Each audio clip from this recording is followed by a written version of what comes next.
اللہ تعالیٰ بندوں کو آزماتا ہے، پرکھ کرتا ہے، امتحان لیتا ہے، طرح طرح کی نعمتوں سے اسے مالا مال کرتا ہے، کاروبار وسیع ہو جاتا ہے، اس کے لیے دولت کے انبار لگ جاتے ہیں، دنیاوی مال و اسباب اس کے لیے جمع ہو جاتا ہے،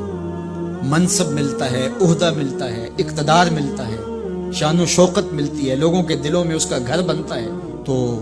اس کے ذہن میں یہ بات آتی ہے کہ میرے رب نے مجھے جو عزت دی ہے میں اس کا استحقاق رکھتا تھا، اور میں اگر اس لائق نہ ہوتا تو مجھے کیوں نوازا جاتا، تو گویا میرا رب میرے اوپر راضی ہے۔ اور پھر جب محفل نعت میں مہمان خصوصی بھی بن گئے تو پھر تو ان کے نفس کو اور تسکین مل گئی۔ جب پیر صاحب نے بھی ان کو ہی اہمیت دی تو پھر انہیں لگا کہ واقعہ ہی ہمارا رب ہم پہ راضی ہی ہے، تبھی تو ہمیں مذہبی طبقوں کے اندر بھی اہمیت مل رہی ہے، حالانکہ وہ جانتے ہیں کہ ہم نے یہ دولت کیسے حاصل کی ہے، وہ جانتے ہیں کہ ہمیں سجدے کی توفیق نصیب نہیں ہے، وہ جانتے ہیں کہ آج اس محفل میں مہمان خصوصی سے تو کل ہم شراب خانے میں تھے، انہیں پتا ہے، لیکن اس کی طرف توجہ نہیں جاتی، سوچتے نہیں ہیں، بلکہ وہ یہ سمجھتے ہیں کہ ہمیں یہ جو عزت مل رہی ہے یہ اللہ تعالیٰ کی طرف سے ہماری کسی قبولیت کی وجہ سے یہ عزت ہے، حالانکہ یہ ان کی آزمائش تھی، ان کا امتحان تھا۔ دوسری بات، وَأَمَّا إِذَا مَبْتَلَاهُ، اور جب اللہ اس کو آزماتا ہے، فَقَدَرَ عَلَيْهِ رِزْقَهُ، اور اس کے رزق کو تنگ کرتا ہے، اس کو آزمائش کی بھٹی میں ڈالتا ہے، فَيَقُولُ رَبِّي أَهَانَنِ، تو پھر وہ چیخ اٹھتا ہے، میرے رب نے تو مجھے ذلیل کر کے رکھ دیا۔ بیماری آ جائے، ابتلا میں مبتلا ہو تو وہ کہتا ہے کہ میرا رب مجھ سے ناراض ہو گیا۔ تو یہ انسان کی کج فکری، ایسا نہیں ہے۔ کسی شخص کو دولت کا دیا جانا یہ اللہ کی رضا کی دلیل نہیں ہے، اور کسی شخص کو غربت کے امتحان میں ڈالا جانا یہ اللہ کی ناراضگی کی دلیل نہیں ہے۔ حضرت امام رازی نے لکھا ہے کہ مکے سے لے کر طائف تک 70 ایسے نبیوں کی قبریں ہیں جن کی وفات صرف بھوک کی وجہ سے،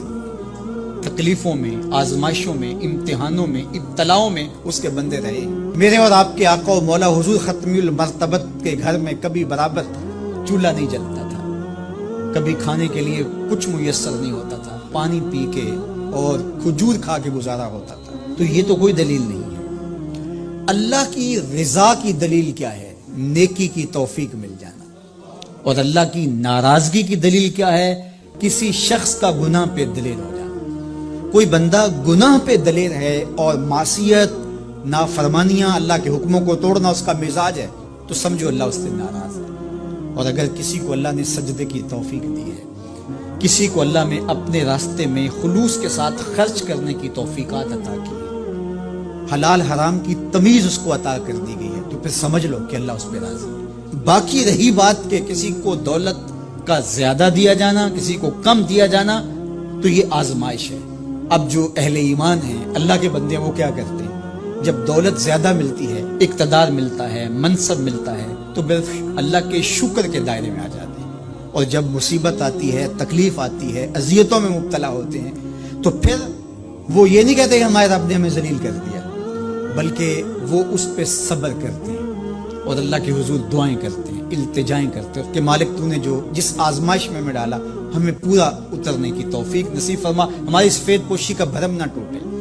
اور ہمیں اس مشکل وقت سے بچانا کہ جب ہماری یہ غربت ہمیں کفر تک لے جائے،